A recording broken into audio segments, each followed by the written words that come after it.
up. I've been cautioned. I've been warned. And they said, if you sing that particular song, there's going to be disaster.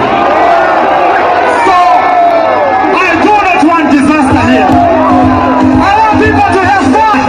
I want people. Muri Zimbabwe kukuchingamidzai paHitTech TV. Ndini wacho HitTech ndinokutsvagirai dzacho dziri kupisa mukati meZimbabwe. Muri Zimbabwe ndane nhau yaWINKY Dee achichema iye achitayo, please don't arrest my music. Please let the music flow like a flowing water in the river. Muri Zimbabwe mukomana Winky kana kuti Gafa ari kuchema mushure mekunge mafanzi kublawayo kwamwe vane shutdown show yavo yeconcert. Vachema vachiti Winky tiroverewo Ibotso.